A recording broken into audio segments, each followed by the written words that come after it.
Welcome to my YouTube channel AN Fun Factory Moral Stories for Kids.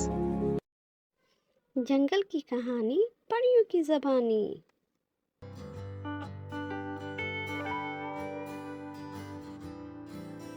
पुराने वक्तों की बात है। परिस्तान में दो परियां रहती थीं, जो कि बहनें थीं। इनका नाम रूबी और रोज़ी था। इन दोनों परियों का आपस में बहुत प्यार था। वो दोनों एक दूसरे से इतना प्यार करती थी कि एक दूसरे के बगैर नहीं रह सकती थी। लेकिन इन दोनों परियों में स्पेशल पावर भी थी। वो ये कि रूबी परी किसी भी इंसान का दिमाग पढ़ सकती थी और रोज़ी परी किसी के दिल में जो भी राज हैं रोज़ी परी को पता चल जाता था। तो एक दिन रूबी परी ने रोज़ी परी से कहा, क्यों ना हम कुछ दिन ज़मीन पर सैर करके आएं। मैं तो परिस्तान में अब कुछ बोरियत महसूस कर रही हूँ। ठीक है, शायद तुम ठीक ही कहती हो। हमें इन कुछ दिनों के लिए ज़मीन पर जाना चाहिए। तो रोज़ी परी भी कहती है, हाँ क्यों नहीं, चलते हैं, हम 2-3 दिन में वापस आ जाएंगे। तो वो दोनों बहनें ज़मीन पर आ जाती हैं और खूब सैर करती हैं। लेकिन एक दिन जब दोनों बहनें जंगल के ऊपर से उड़ रही थी तो इन्हें जंगल के बीचों बीच एक झोंपड़ी नजर आई।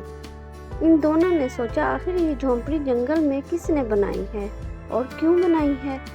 तो रोज़ी परी रूबी परी से कहती है, पता नहीं ये झोंपड़ी किसने बनाई है, यहाँ कोई रहता भी है या नहीं, चलो हम पास जाकर देखते हैं इस झोंपड़ी में कोई है कि नहीं। तो रूबी परी कहती है, मेरा नहीं ख्याल कि यहाँ कोई रहता भी होगा, फिर भी अगर तुम कहती हो तो चलो चलते हैं, देखते हैं कोई है कि नहीं।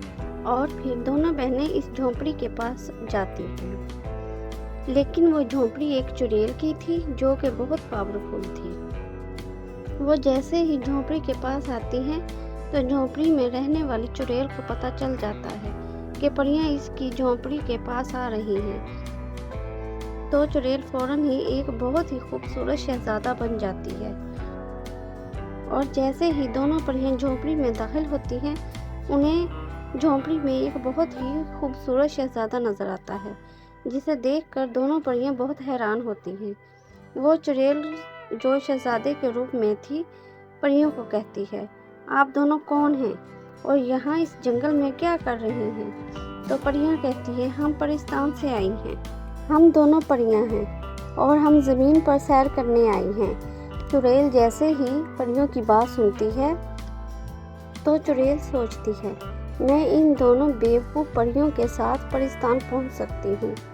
तो जैसे ही चुड़ैल के दिल में यह ख्याल आता है फौरन ही रोज़ी परी को पता चल जाता है कि ये शहज़ादा दिल में क्या सोच रहा है। और फिर चुड़ैल यानी शहज़ादा अपने दिमाग में सोचता है कि मैं अपनी खूबसूरती से इन दोनों परियों को मजबूर कर दूंगी कि ये मुझसे प्यार करने पर मजबूर हो जाएंगी। फिर जैसा मैं कहूँगी ये दोनों परियां ऐसे ही करेंगी और मैं इन बेवकूफ़ परियों के साथ मिलकर परिस्तान पहुंच जाऊंगी और परिस्तान की मलका को मारकर इसकी जगह खुद परिस्तान पर हुकूमत करूंगी। तो रूबी परी जब देखती है कि ये शहजादा कुछ सोच रहा है तो रूबी परी फौरन ही इसका दिमाग पर लेती है और रूबी परी को शहजादे की असलियत का फौरन ही पता चल जाता है। तो रूबी परी कहती है, मैं करती हूँ तेरा बंदोबस्त। रूबी और रोज़ी परी फौरन ही शहजादे पर जादू करती हैं और जादू करते ही चुड़ैल अपने असली रूप में आ जाती है। और फिर चुड़ैल भी रूबी और रोज़ी परी पर जादू करती है, लेकिन चुड़ैल रूबी परी और रोज़ी परी का जादू का मुकाबला नहीं कर पाती और वहीं लड़ते लड़ते मर जाती है। और रूबी परी और रोज़ी परी वापस परिस्तान आ जाती हैं और परिस्तान की परियों को चुड़ैल की कहानी सुनाती हैं और बहुत खुश रहती हैं।